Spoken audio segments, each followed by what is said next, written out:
Whatever you have got, share it amongst all 5 of you, like usual, said Kunti to her 5 sons, not bothering to look around from her work in the kitchen. Little did she know that a statement would turn the world of a princess upside down and ultimately lead to the biggest war in the coming future, resulting in the downfall of the mighty Kauravas. Pandava brothers were stunned and looked at one another with a puzzled expression on their faces. None of them could utter a word for a few moments. They only wanted to show off the priceless possession their brother Arjuna had won in the Swayamvar and give their mother a pleasant surprise. But mother, Arjun mumbled.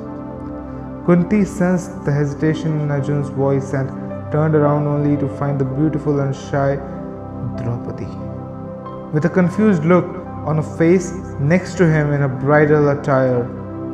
A myriad of emotions started flooding Draupadi's heart in that instant. Kunti was quick to realize her mistake, but could she ever take her words back? Draupadi touched her mother-in-law's feet for blessings. Kunti held her by the shoulders, looked at her face and noticed her innocent eyes, trying to speak volumes. Kunti uttered the words in a low-pitched and trembling voice. What have I done? What blunder have I made? I wish I could take my words back. There was remorse in her admittance, and yet she was just as entranced by Draupadi's charm. For Pandavas, Kunti was the one who stood for tolerance, integrity, grit, perseverance as a single mother. Though they had lived under the shadow of the bullying Kauravas for the most of their life, she had made sure that the Pandavas were brought up in a way befitting the Kshatriya Dharma. They were always conscious of how painful and enduring the journey as a widow had been for her. There was no way they would not fulfill her words, no matter how irrational or illogical. But then she was placed in a strange and difficult predicament. There sprang a feeling of unrest in everyone present at home. Not knowing what to do, she looked at his eldest son Yudhishthir. Kunti and her other sons knew about his unflinching adherence to truth and immense knowledge of dharma. Son Yudhishthir, what do you suggest we do? She asked in a sorrowful voice. She desperately hoped that he would clear the way out for them.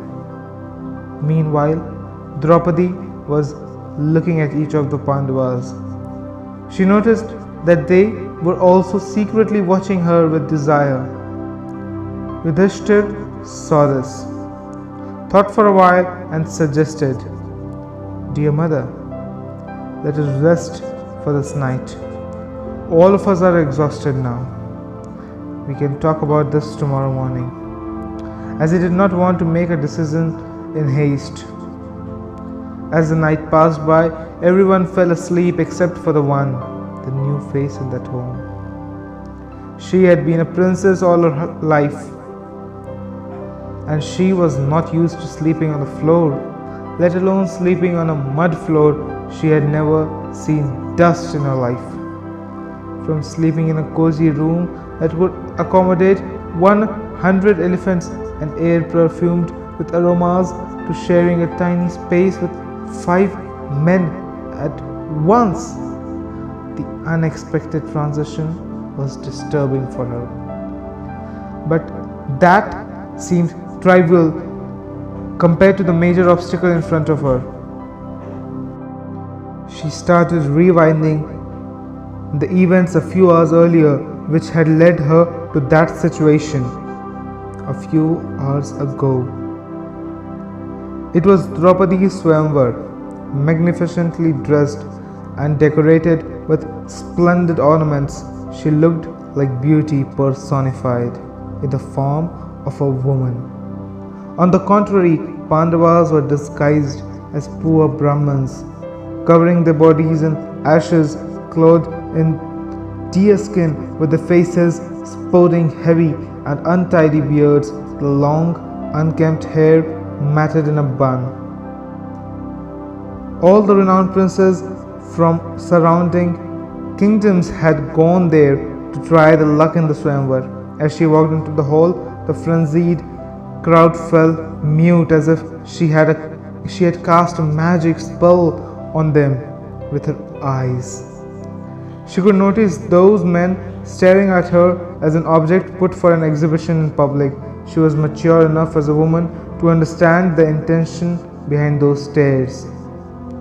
She had an aura that attracted most of the men.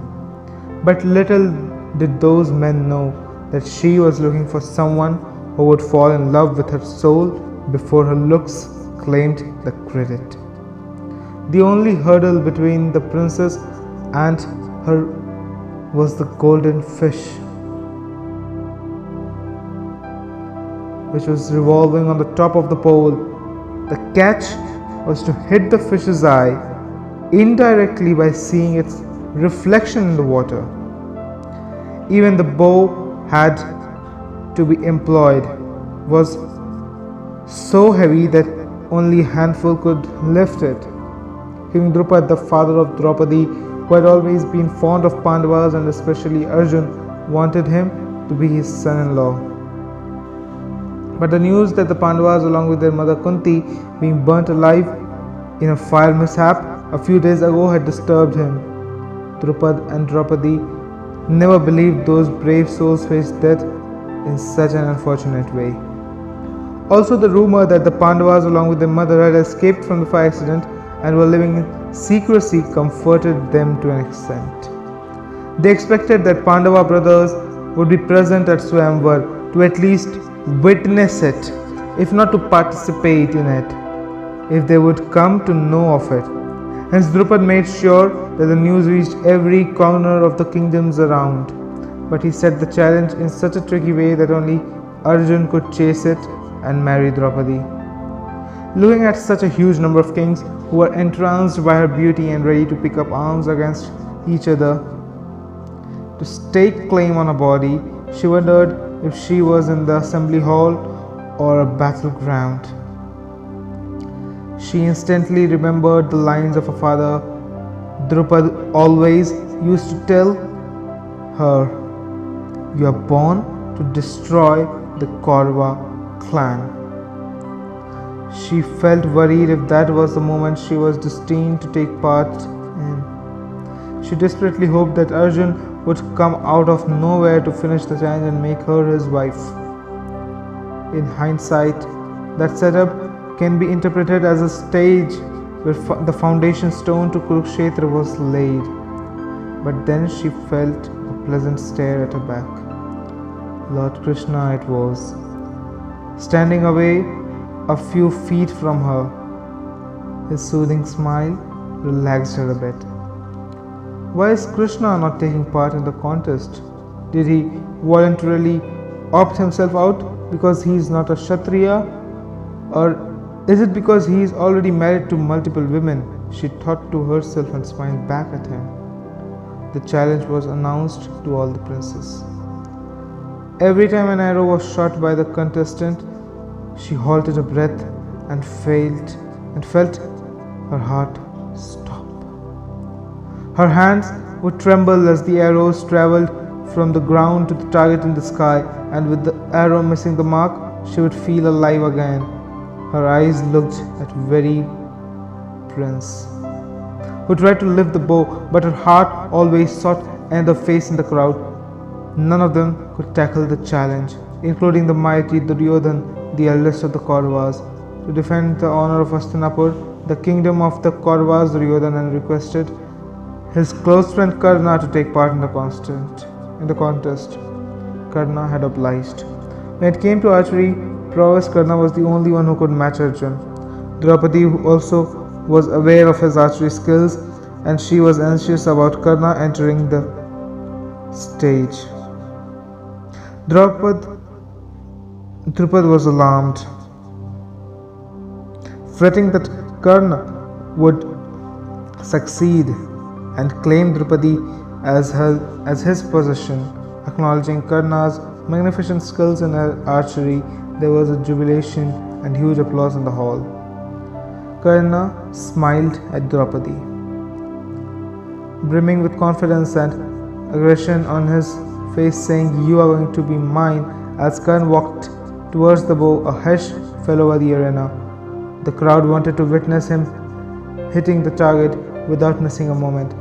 Then he picked up the bow without much difficulty and strung it, getting ready to shoot the arrows. Draupadi knew that she would be left with no option but to accept him as her wedded husband if he finished the challenge. She started feeling suffocated and restless. She wanted to scream and flee away from the scene. She quickly had to make a plan to keep him out of the contest. She looked at Krishna, who remained silent, and just gave her a wicked smile, understanding her thoughts. "I cannot marry a man like Karna, who hails from an unknown origin and a lower caste."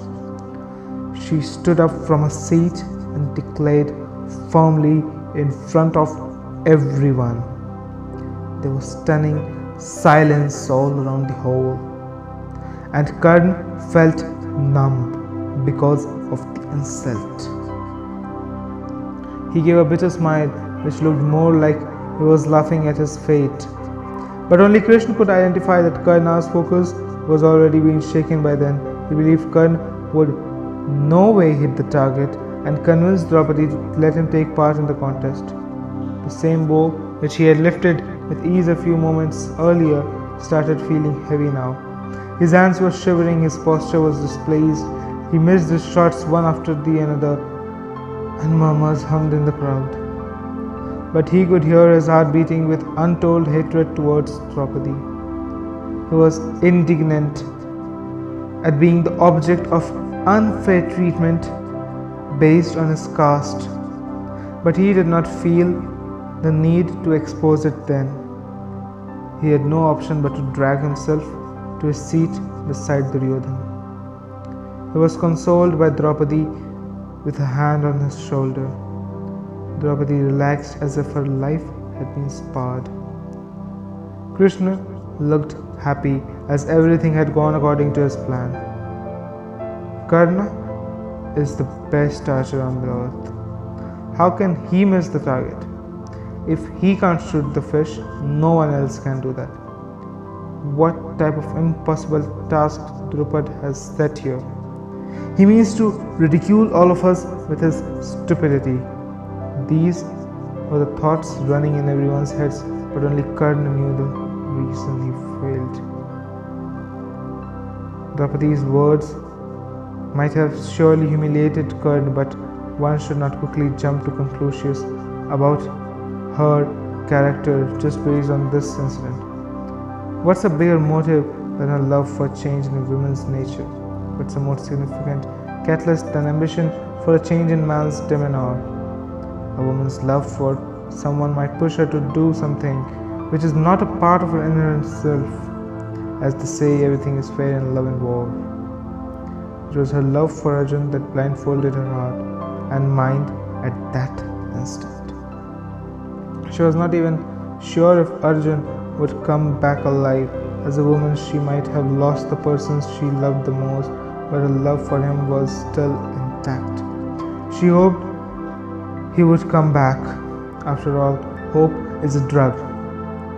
However exciting a man's offerings to a woman may be, he should be sport enough to handle rejection from her. There is no point in investing time and efforts in resentment. With all the valiant princes, including Karna, failing miserably to tackle the challenge, a gloomy cover had started descending over the court. Then, to everyone's surprise, came Arjun in disguise as a Brahmin to the center of the stage to take part in the challenge. All the people witnessing the ceremony had had some hesitation about how this Brahmin would break the challenge.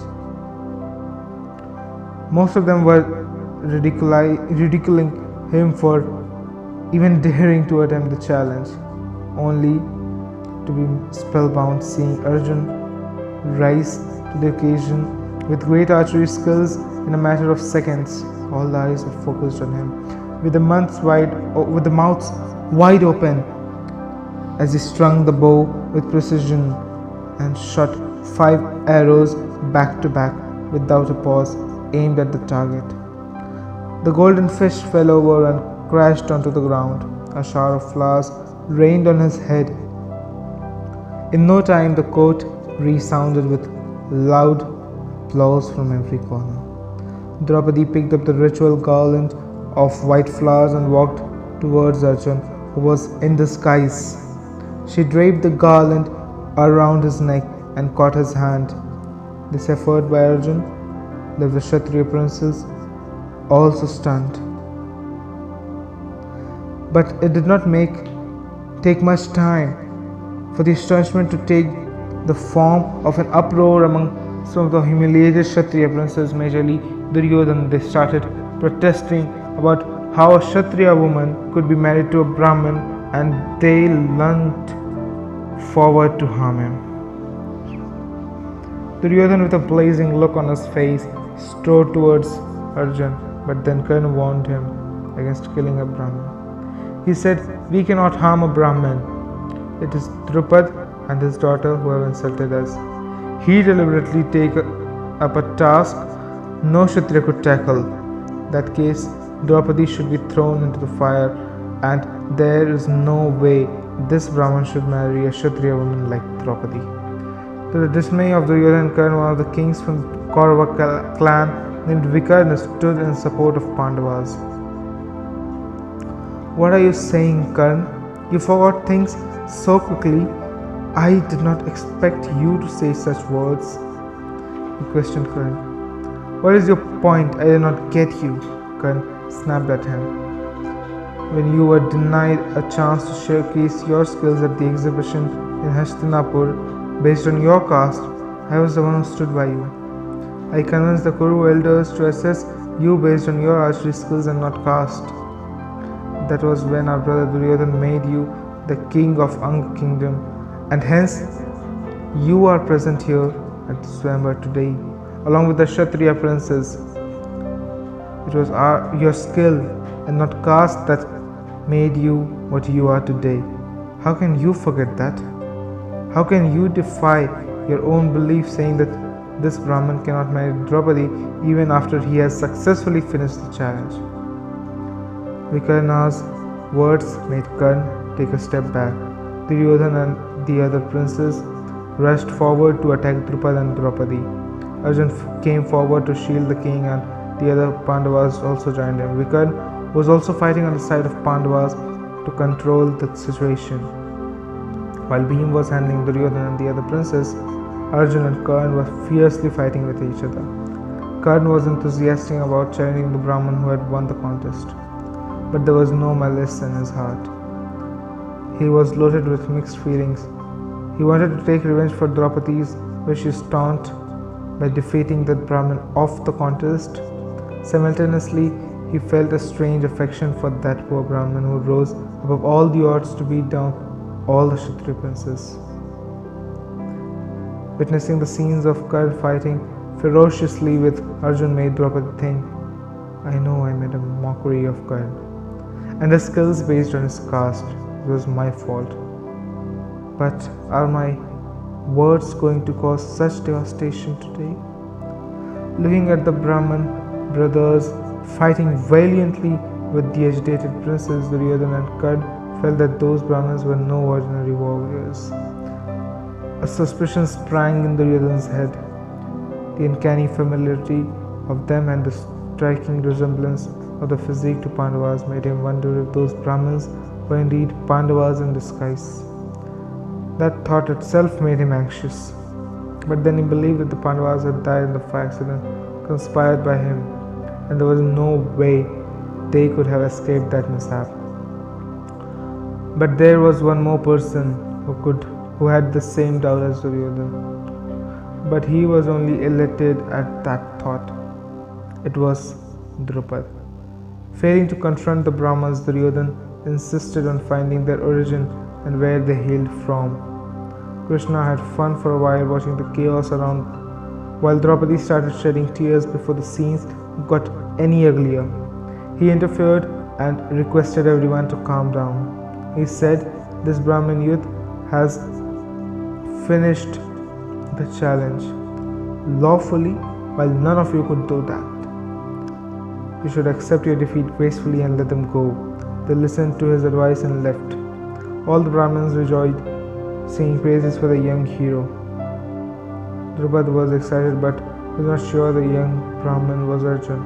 As to Draupadi, though she was very anxious about following the lead of a stranger, she did not have any choice. Whoever he was from that moment, he was the lord of her life. That was the whole motive of organizing this Swayamvar. She looked at Krishna, but he kept silent too, and Draupadi could not understand his silence this time. The only relief for her amidst the chaos was that she did not have to marry any of the Kauravas. Drupad placed her hands in Arjun's hands, indicated that she belonged to him. Refusing to make use of the conveyance arrangements made by Drupad, Pandava brothers decided to walk to their distance to the woods. All the priests, Drupad, Krishna and other elders blessed the couple with joy and progeny. Draupadi walked alongside Arjun with the remaining brothers guarding them on four sides. Thus started this new journey of Draupadi as a wife,